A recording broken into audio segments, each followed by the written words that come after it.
Começar o nosso talk número 1 dessa tarde, aqui no Shopping Iguatemi, Projeto Saúde, Beleza e Bem-Estar da Mulher, em parceria com o Shopping Iguatemi, todos os nossos patrocinadores. Esse evento está sendo todo gravado, porque depois ele vai ser disponibilizado dentro do YouTube, e também os cortes vão ser disponibilizados no Instagram, tanto do IQS quanto dos nossos participantes. Quero agradecer ao Grupo Euromotors, a Luana Olian, que é nossa arquiteta, faz arquitetura, paisagismo e também cuida de interiores, o Piper House, Steakhouse, Ortopedia Moderna, Lotus Sushi Bar, Brasil Solução, CM Medical, Seguros Unimed, Grupo Chanila Yoga, Mazotti Móveis, Thaisa Moraes Bronzeamento, Raiz, o Grupo Gera, Estúdio Volt, Estimulação Muscular, Certa Farmácia de Manipulação e a Eurofleet. Lembrando que esse evento é um evento da IQS, do Grupo IQS Digital. Então, vamos lá então. Eu quero convidar para estar comigo aqui, ela que vai me ajudar a conduzir esse primeiro talk.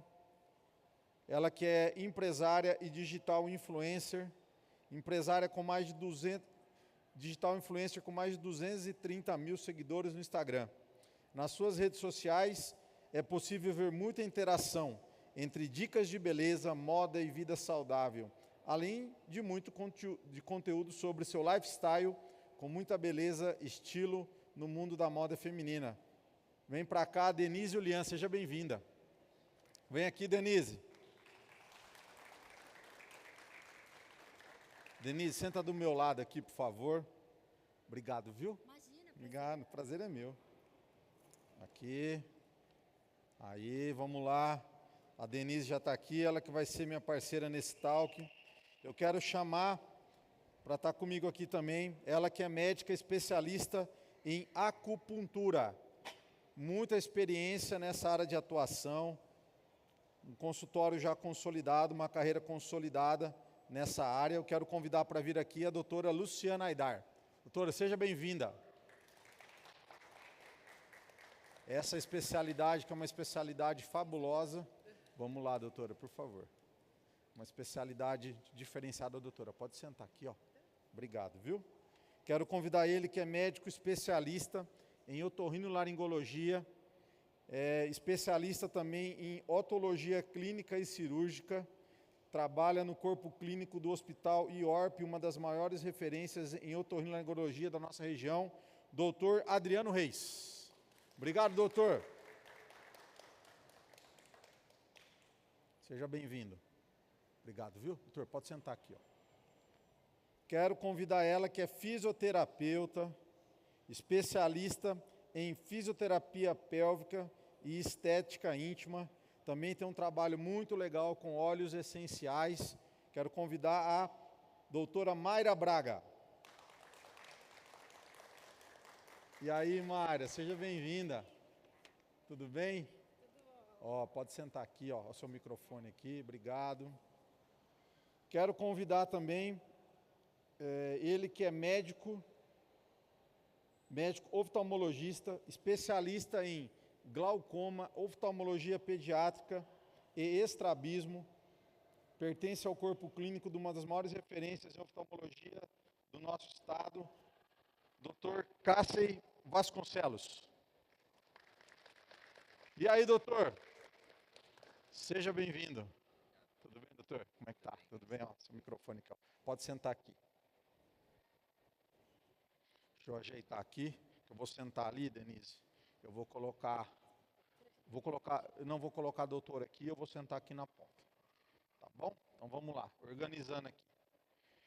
Quero convidar ela, que é médica especialista em dermatologia, tem título de especialista pela FAMERP, São José do Rio Preto, ampla experiência no uso de laser e demais tecnologias na área da dermatologia.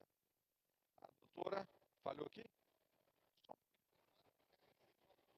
Posso falar nesse aqui? Ô Lincoln, libera aí. Quero convidar então para estar aqui comigo a doutora Josiane Monção. Vem para cá, doutora.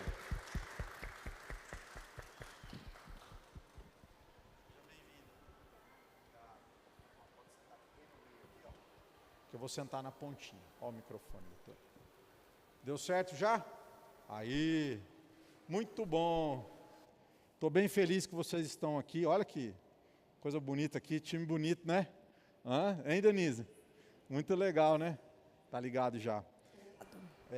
Estou bem feliz que vocês estão aqui. Ontem a gente fez 4 talks aqui e foi maravilhoso a interação. O Thiago estava mostrando os vídeos ali, ficaram sensacionais. A participação dos especialistas e também das nossas influencers que estão aqui também. Denise, eu quero começar com você. A gente acompanhando o teu Instagram, né? E vendo tudo que você posta, o universo feminino, você como empresária, você como mulher, você esposa, né, digital influencer, como a mulher hoje ela adquiriu-se cada vez mais, ela está presente, né, dentro desse universo de uma maneira muito firme, assim, tomando espaço cada vez maior, né? E o quanto é importante a mulher se cuidar, né, ter a saúde, cuidados com a saúde, né? Então, eu queria que a gente começasse você falando o quanto você se importa com isso, o quanto isso faz parte da sua vida. A gente sabe que você tenta levar uma vida saudável, né? E o quanto que isso impacta no seu dia a dia. Seja bem-vinda. Obrigado, viu? Muito obrigada. Quase boa noite, né? Bom, muito honrada de estar aqui para compartilhar com vocês um pouquinho, falar sobre a saúde da mulher. E, bom, gente, acho que o trabalho hoje como influenciadora, modelo, leva um peso muito grande, né? Uma exigência, e principalmente pensando que as pessoas veem a gente numa perspectiva da perfeição. Querendo ou não, isso acaba refletindo na gente, né? Essa coisa de me cuidar.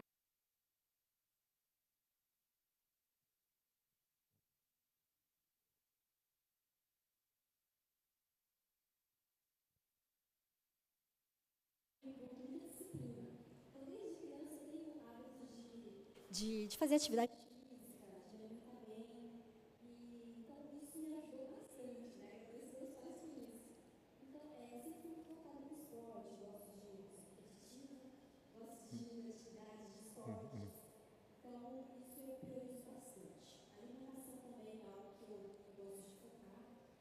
E pensando nisso como pessoa, né, tem essa facilidade de ser uma gente boa também, que eu posso dizer, priorizo o meu tempo, principalmente, depois a gente pode conversar um pouquinho mais sobre isso, do cuidado mental, né, porque Sim.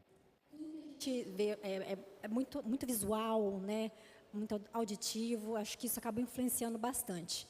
Mas eu tento buscar o tripézinho lá, a saúde, né, cuidar do corpo, da alma e do espírito. Então é basicamente isso, né, pensando, eu procuro ter uma vida mais saudável e sempre tentando manter, equilibrar esse tripé. E hoje, cada vez mais a mulher tem uma participação fundamental, e a gente conversava muito porque são várias funções, né? Como empresária, empreendedora, todas vocês aqui, as mulheres, são empreendedoras, né? Trabalham, são mães, algumas já, esposas, né? E a mulher, eu sempre digo assim, eu vejo muito pela minha casa, que ela tem ela é um volante, eu digo assim, né? E a mulher numa faixa etária, ali dos 30 até os 45, 50 anos, muitas coisas vêm nela, né? Então a função como mãe, como esposa, como filha, às vezes como sobrinha, né? Sempre as coisas chegando e ela despachando aí, né? N funções, né? E assim, isso é muito legal, só que ontem a gente falava também que muitas às vezes deixam de se cuidar ou deixam de fazer os exames de rotina ou buscar alguma ajuda, né, nesse sentido, né? Então, por isso a importância desse nosso evento, da gente estar levando muita informação, informação que salva, né?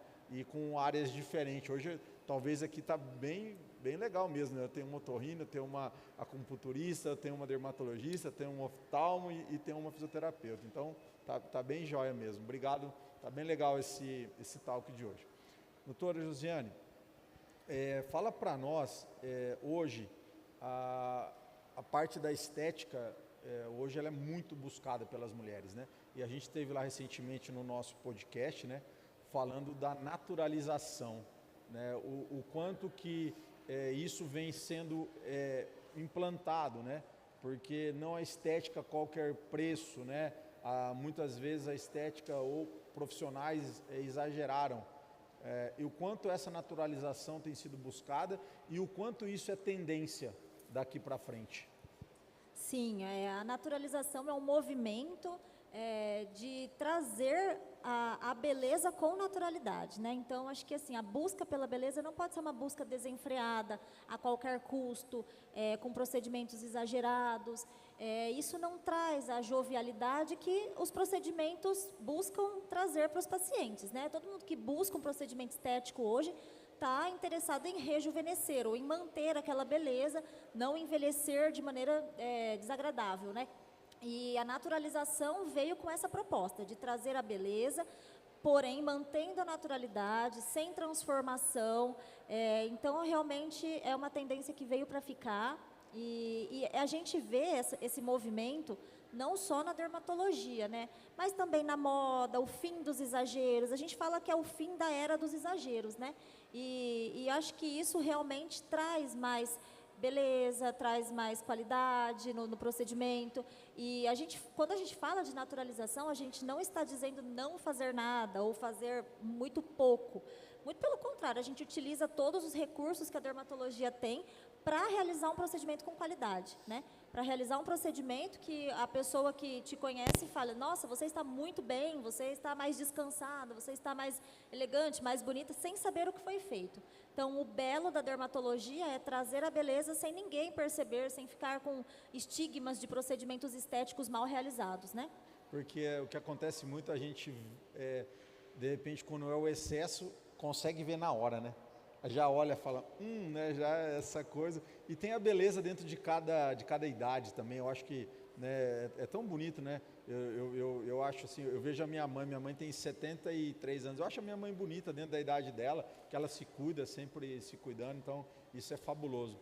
E dentro dessa área do mundo feminino, né, onde cada vez mais é importante os cuidados, Mayra, eu queria que você comentasse sobre os cuidados da estética íntima, né? Que você realiza muito bem, essa questão também do tratamento pélvico, que é tão importante para as mulheres, né?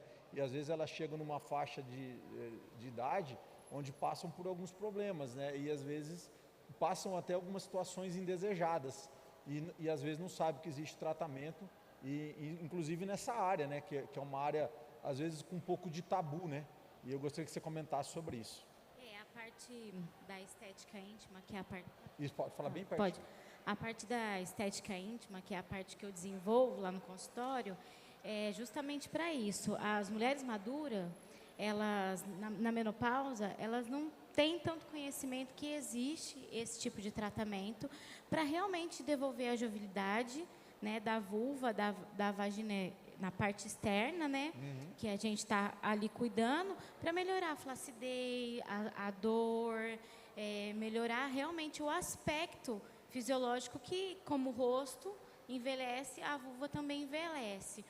E no meu trabalho, ali no momento com ela, a gente devolve justamente essa autoestima, que é a saúde mental, né, que a maioria das mulheres, ela tem uma depressão, ela tem aquela baixa autoestima, não quer, muitas vezes, fazer a relação com o próprio marido, porque tem um desconforto. É o desconforto da flacidez vaginal, é o desconforto da coloração, é o desconforto que ela está engurjada ali naquele momento.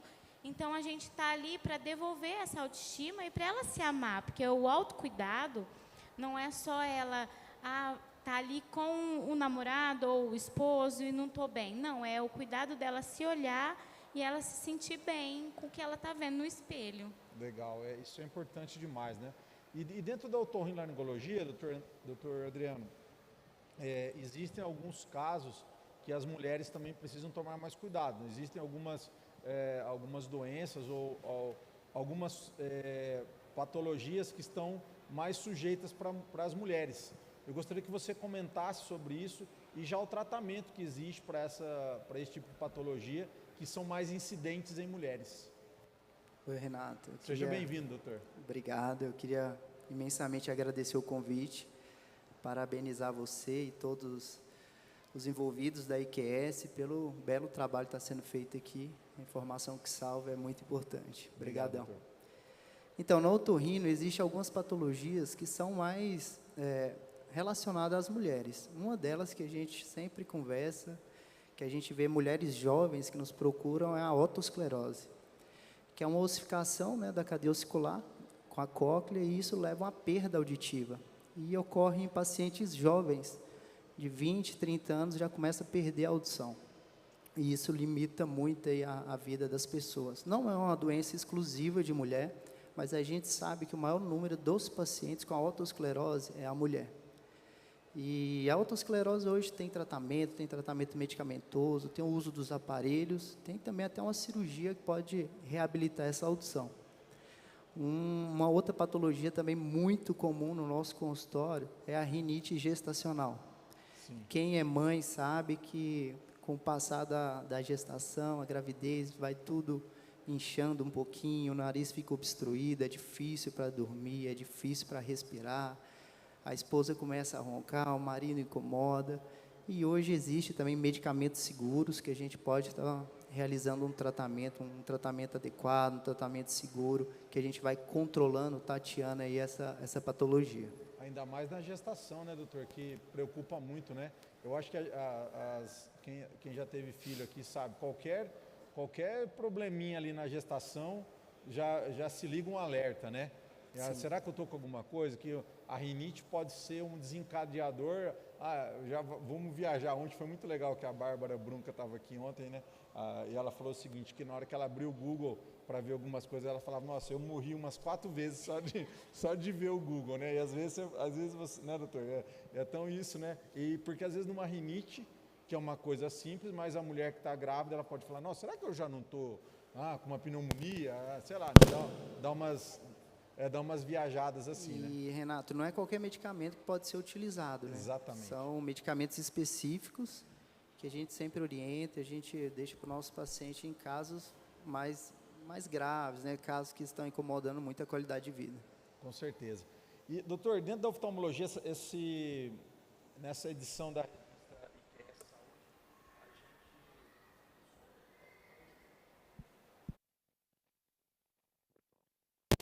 Deixa eu usar o da doutora enquanto você vai arrumando aí. Foi? Som. Bom, nessa edição da revista Saúde, a gente tem uma matéria.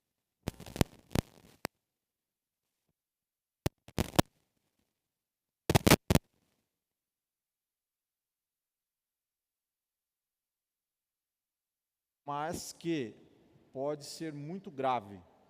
E é importante que você mencione o que a mulher, no caso, tem que fazer para estar atenta com relação a esses sinais, né? Ou se existem os sinais e o que fazer com os exames de rotina, busca, né, frequente ao especialista.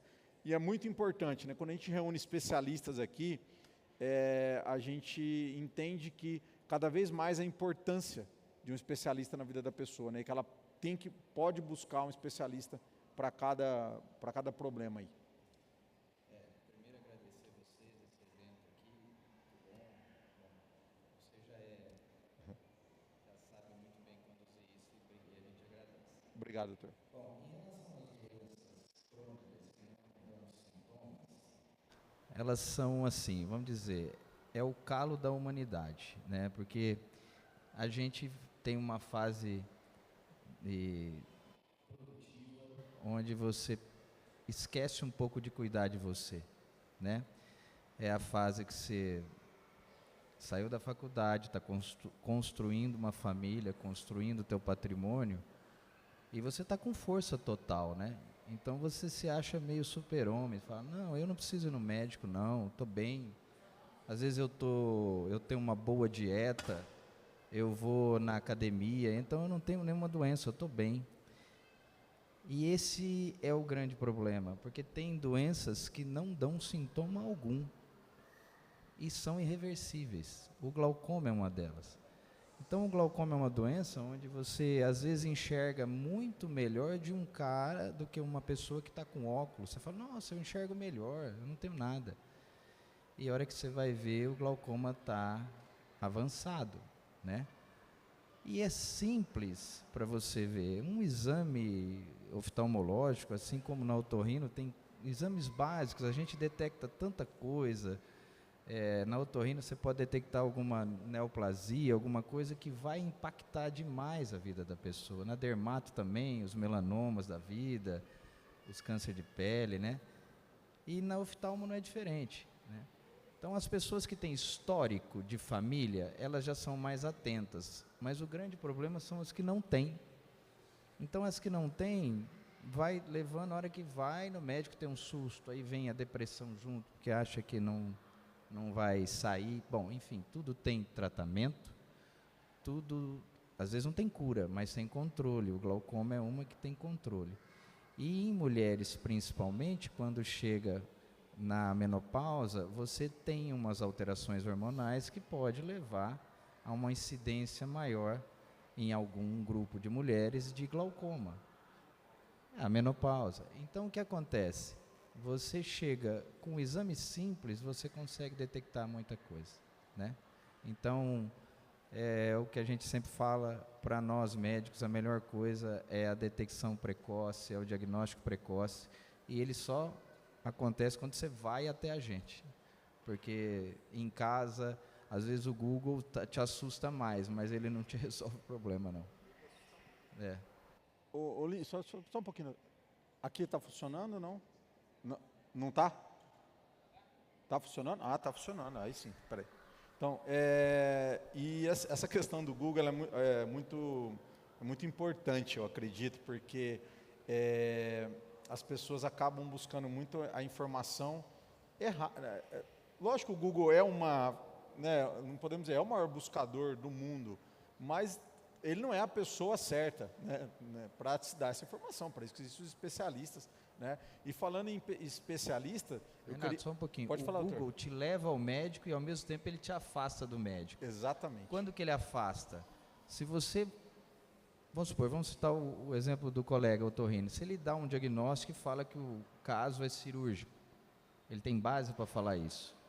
Se o paciente vai no Google e vê milhões de informações, ele vai questionar ele. Aí ele vai no outro, aí vai no outro. Então, ao mesmo tempo que ele te leva, ele te afasta. Esse é o cuidado que a gente tem que ter. Sim. Por isso a importância de buscar profissionais que sejam qualificados sempre, né? Especialistas na área. E falando em especialistas, nessa edição também da revista está indo agora para a rua, né? Para os consultórios. A gente tem uma matéria da doutora Luciana Aidar, onde ela fala da especialidade de acupuntura, e que é uma especialidade importante que também ajuda muito as mulheres em alguns casos, até a doutora descreve lá os casos mais frequentes, né? E muitas vezes, talvez essa especialidade até foi assim, tratada como algo místico, né, doutora? Que não é uma especialidade, né?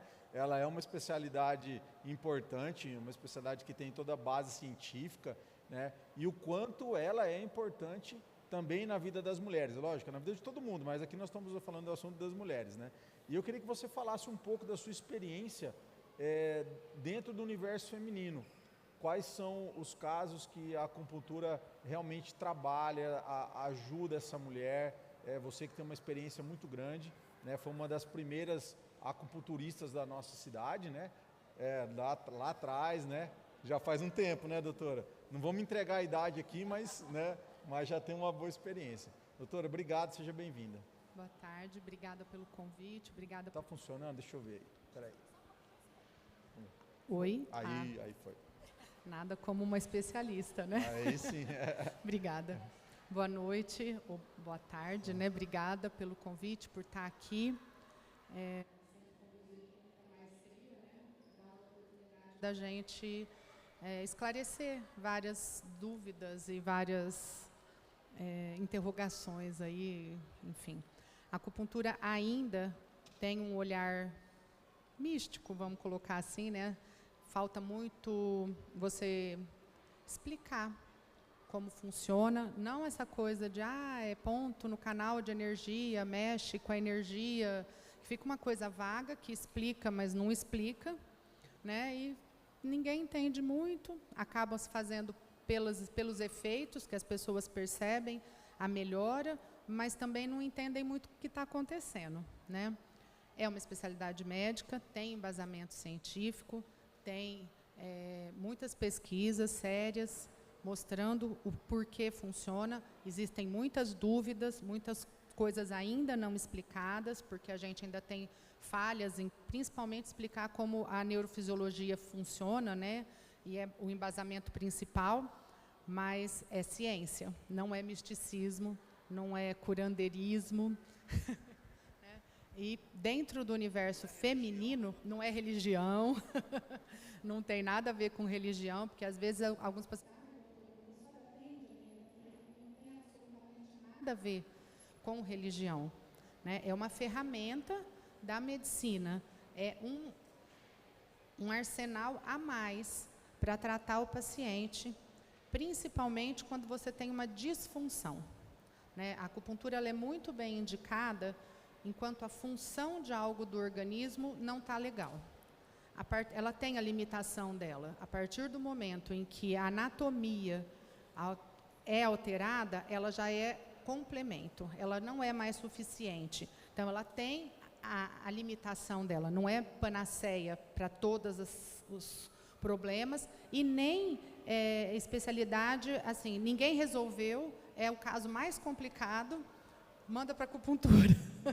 Ô Lu, principalmente pensando em estresse, a acupuntura é muito interessante, né? Muito. Eu até mostrei, a gente estava conversando ali no cantinho, ela estava falando das experiências dela, eu falei, olha só o que eu tenho aqui na orelha, os pontinhos de cristais, também para ajudar, estou num mês bem puxado no trabalho, preciso dar uma aliviada, e acho também muito buscado nisso pelas mulheres, sim, né? Sim, dentro do universo feminino, as patologias, as doenças, né, ou as disfunções das emoções, né, da mente, a ansiedade, as enxaquecas tensionais, as disforias menstruais, né, aquelas TPMs enlouquecedoras, os sintomas do climatério, que a desregulação hormonal, que deixa a gente muito vulnerável. Tudo isso a acupuntura consegue regular, controlar, porque ela dá estímulo neurológico periférico e é uma conversa que se estabelece entre a periferia do sistema nervoso e o central, e é como se a gente estivesse mandando um texto para o cérebro, né? Ajusta isso, diminui a produção desse hormônio, desse neurotransmissor, está com muito cortisol, o hormônio está faltando, busca em tal lugar. É um equilíbrio da química sanguínea, que é neurofisiologia, é complexo, ainda tem muita coisa para ser explicada, mas os resultados e o que a gente vê é muito animador. Tem as limitações, tá? Mas todas essas doenças que a gente, gastrites, enxaquecas, dores tensionais, algumas tendinites, não aquelas tão importantes, você consegue sozinho resolver, senão você precisa da ajuda da fisioterapia, da medicação, do ortopedista acompanhando.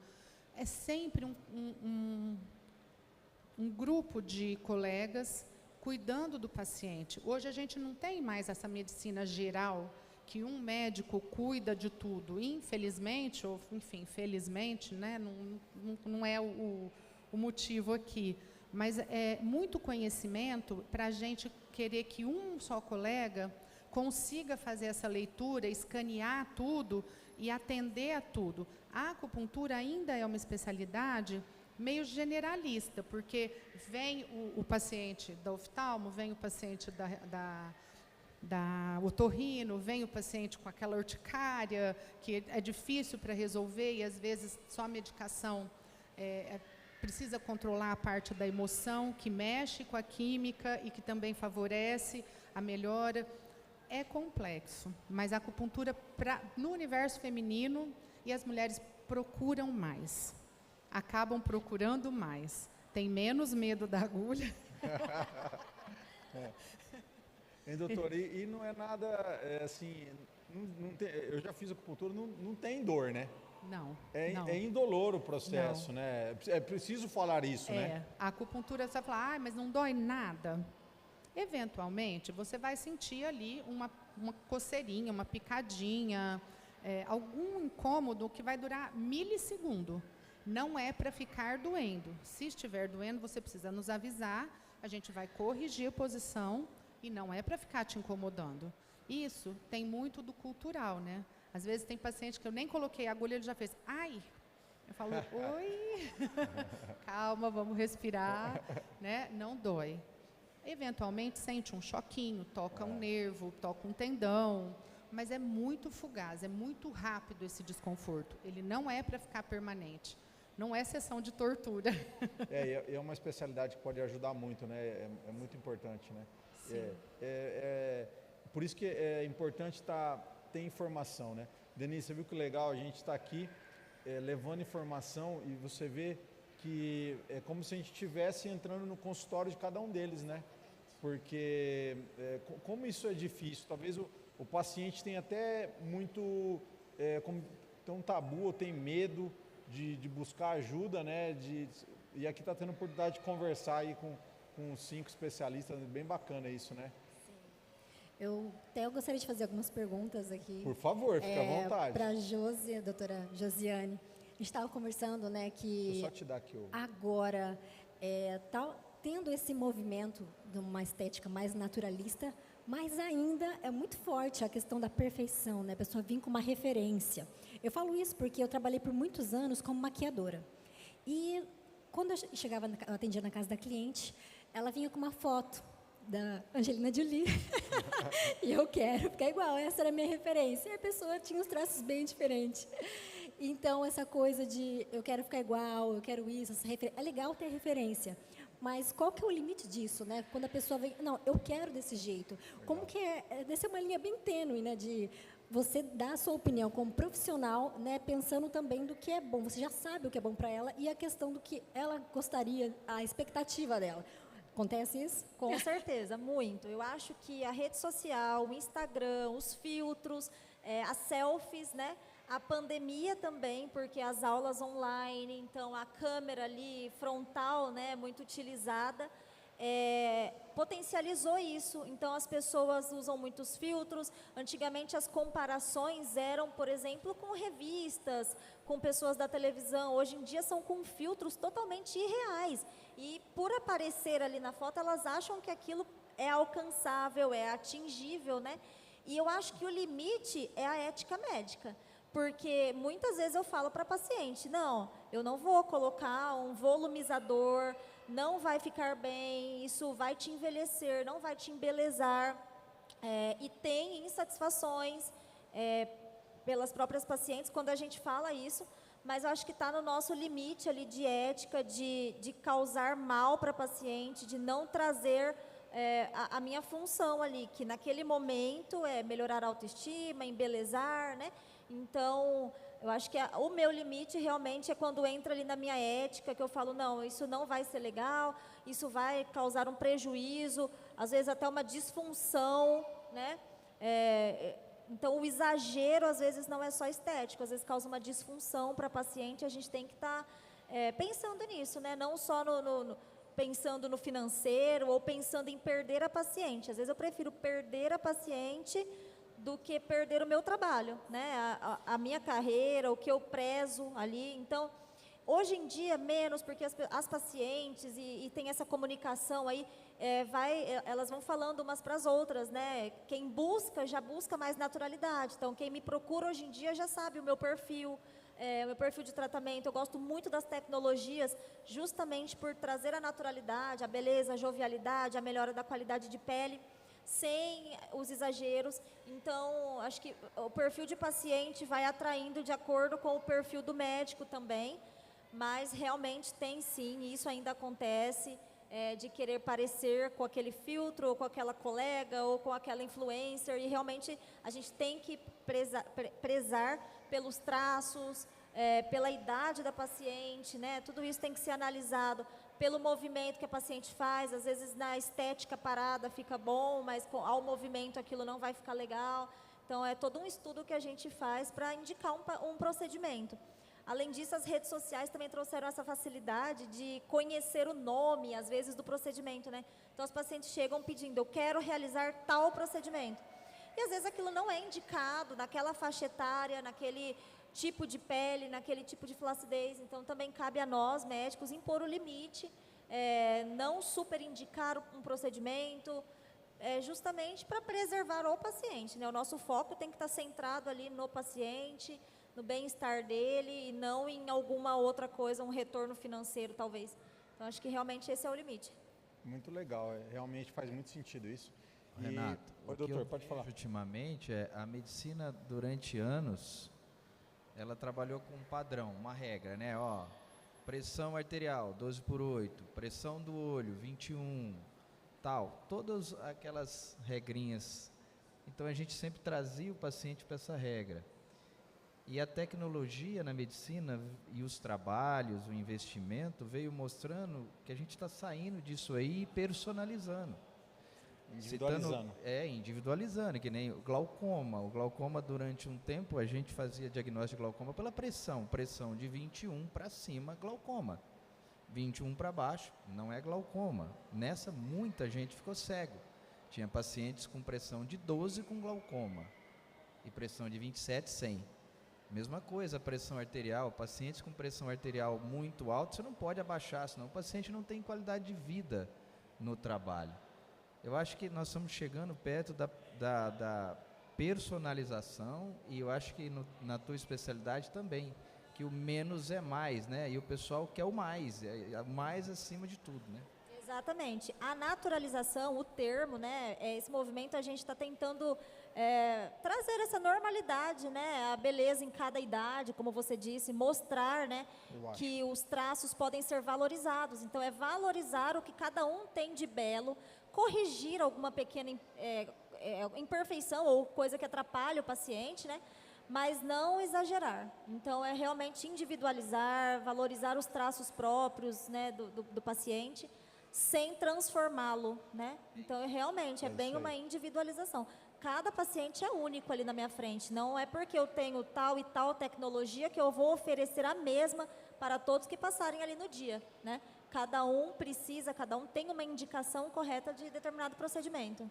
Exatamente. Bom, e uma coisa que fica muito clara também é como que a tecnologia ela melhora a vida do paciente. Doutor, por exemplo, na otorrinolaringologia, hoje vocês podem lançar mão, vocês podem lançar mão de aparelhos auditivos de última geração. A gente escuta frequentemente o quanto a falta de audição, por exemplo, de uma mulher a partir dos 60, 70 anos, ela que é mãe, vó, muitas vezes sai do círculo familiar por conta que não está escutando bem, né? E hoje, com a tecnologia, é possível devolver qualidade de vida, devolver essa mulher para o convívio familiar, que muitas vezes ela pode estar em depressão, ela pode estar se ausentando do convívio com a família, né? Fala um pouco disso, porque é o seu dia a dia, né? Você tem muitos casos disso, né? Onde você faz essa avaliação e devolve esse paciente para o máximo de qualidade de vida possível, dentro da maior normalidade possível. E deixa eu só te complementar, esse problema que você falou, o aparelho resolve? Da autoesclerose resolve. É um dos pilares aí do tratamento da autoesclerose, que pode ser medicamentoso, cirúrgico e o uso do aparelho. Como a gente tem uma especialização mais na parte de ouvido, de perdas auditivas, doenças que acometem o ouvido, muitos pacientes nos procuram com dificuldade auditiva de todas as idades, desde mocinhas, adolescentes, até pessoas mais idosas.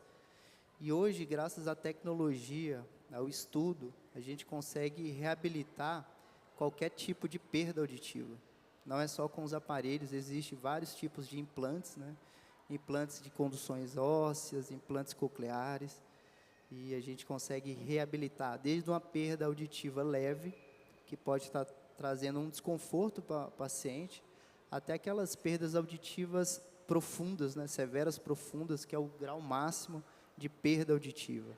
Então, hoje, com o advento da tecnologia, mudou bastante em relação aos aparelhos. Hoje são discretos, são ínfimos, imperceptíveis, e a qualidade sonora que esse aparelho traz para o paciente é muito legal mesmo.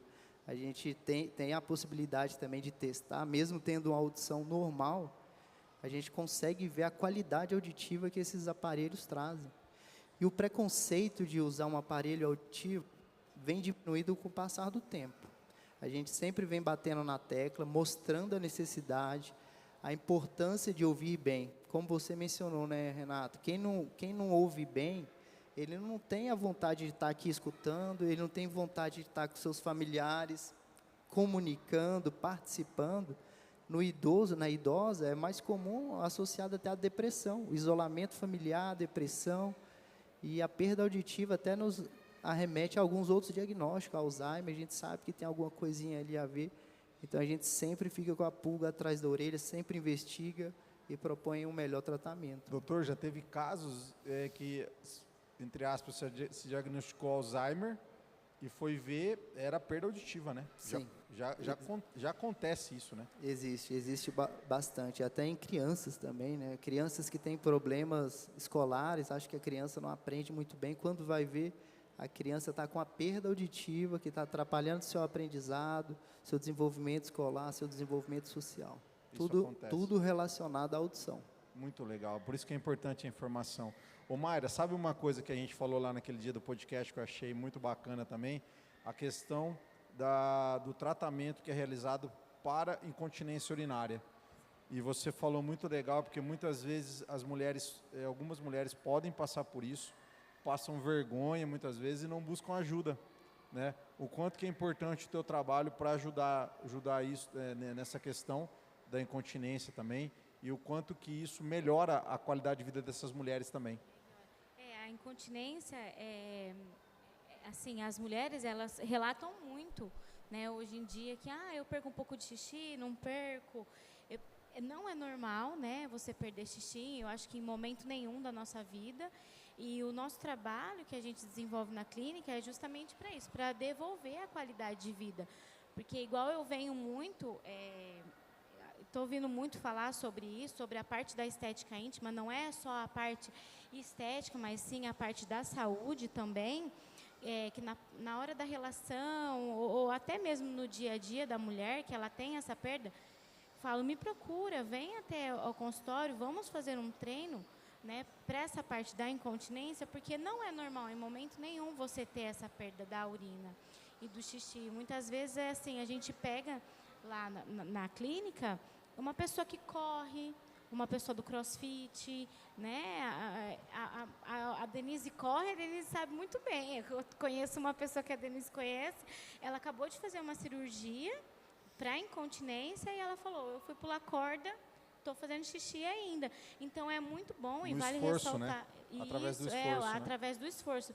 E vale muito ressaltar que quando você sentiu que a calcinha deu um pingo, vai atrás, porque não é só nas mulheres, e sim nos homens também.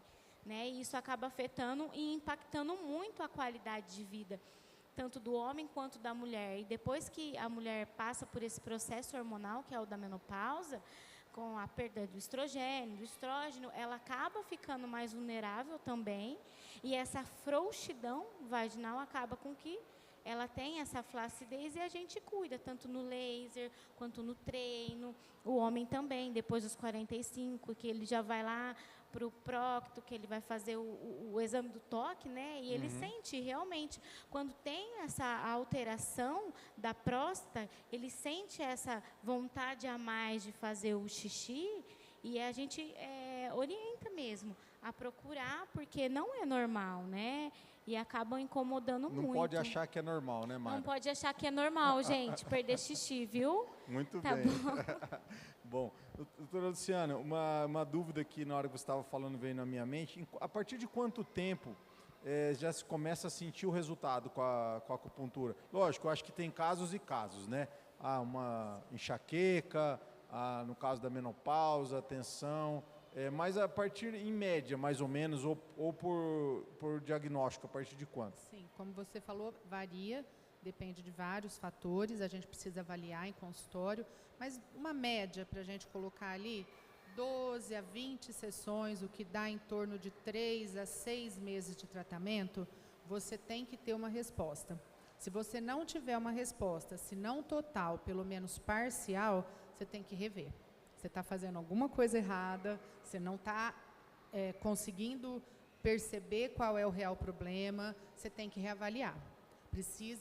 Você tem ali um período para você sentir a resposta do paciente e para você reavaliar as suas opções. O que você pensou, o porquê daquela combinação de pontos e investigar se tem alguma coisa a mais. Porque não é uma coisa para você fazer para a vida inteira, não é uma ferramenta, uma técnica médica para você ficar dependendo a vida inteira de acupuntura.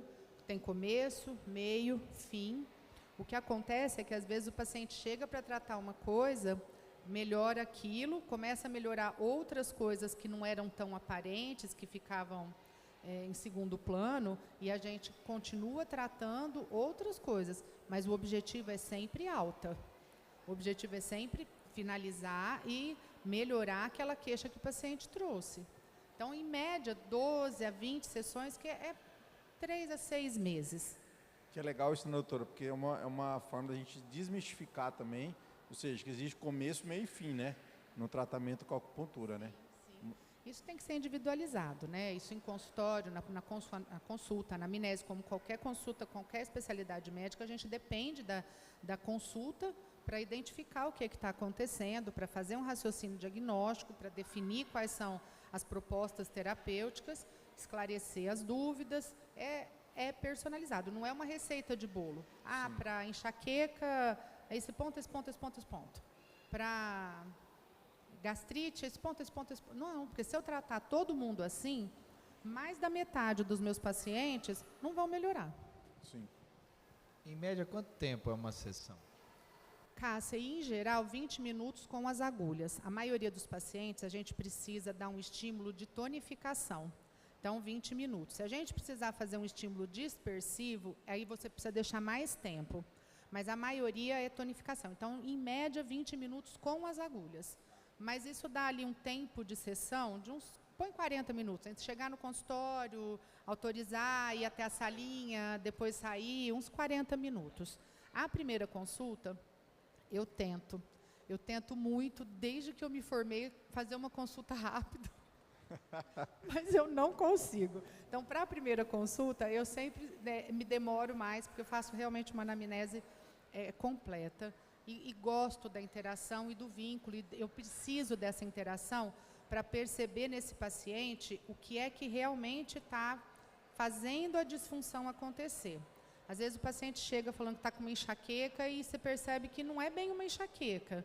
É tensional ou é hormonal, né? E isso vem naquele momento da consulta, para mim, né? Então, mas em média é isso. Depois dessa primeira consulta, que eu sou mais demorada, é mais rápido. Mas você sabe que você tocou num ponto que está ficando para trás, né? A consulta demorada.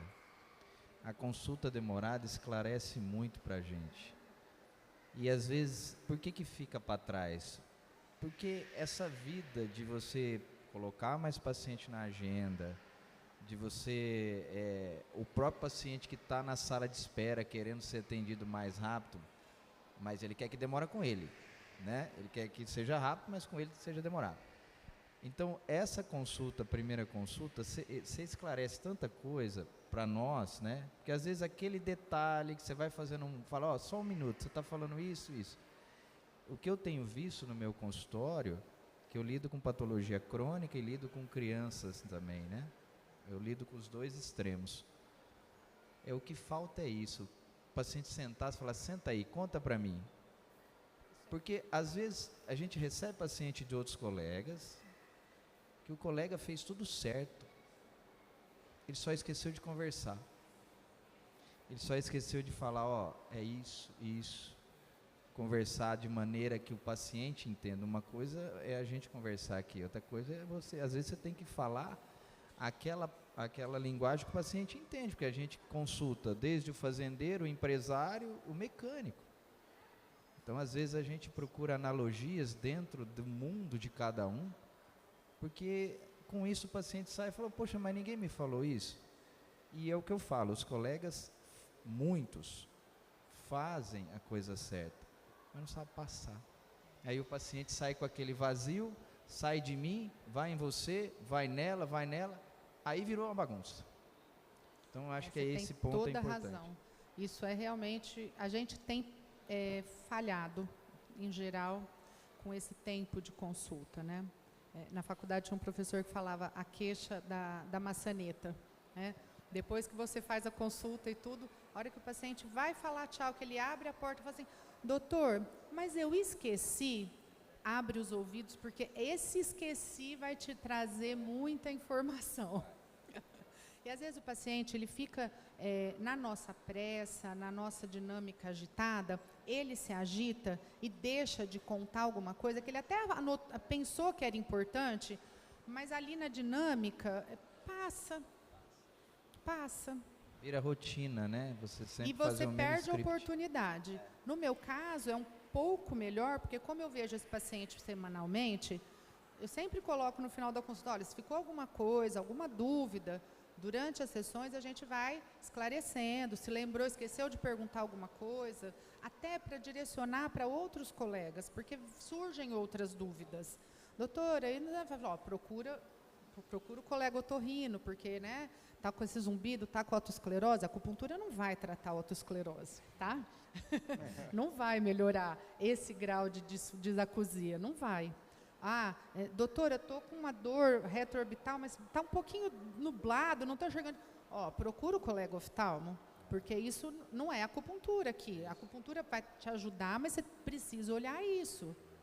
E é muito importante isso, né? Posso falar só um Lógico, detalhe? doutor. Esse negócio da consulta demorada, tem um caso que de um colega, na residência, um paciente de São Paulo, um paciente diferenciado, tinha uma alergia no olho. Ninguém descobria.